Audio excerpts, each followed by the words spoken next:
একদিন হজরত নুহু আলাইসাল্লামের কাছে একজন খুব বৃদ্ধ মহিলা এসে বললেন, বাবা নুহু, শুনেছি একদিন মহাপ্লাবন আসবে, সব কিছু পানিতে ডুবে যাবে।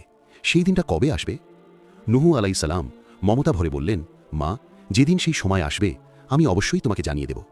এরপর আল্লাহর নির্দেশে নুহু আলাইসাল্লাম বিশাল একটি নৌকা বানাতে শুরু করলেন। মানুষ তাকে নিয়ে হাসাহাসি করল, কেউ বিশ্বাস করল না। অবশেষে সেই দিন এলো। আকাশ থেকে প্রবল বৃষ্টি নামল, মাটি থেকেও পানি উথলে উঠল। শুরু হলো ইতিহাসের ভয়ঙ্কর মহাপ্লাবন। নুহু আলাইসাল্লাম ইমানদারদের নিয়ে নৌকায় উঠলেন, কিন্তু হঠাৎ তার মনে পড়ল সেই বৃদ্ধা মাকে তো তিনি খবরই দিতে পারেননি।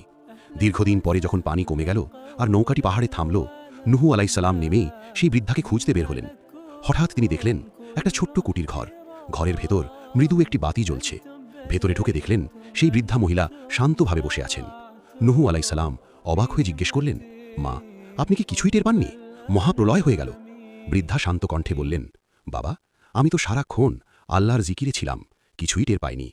এই গল্প আমাদের শেখায়, যে হৃদয় সব সময় আল্লাহর সাথে যুক্ত থাকে, আল্লাহ তাকেই সবচেয়ে নিরাপদে রাখেন।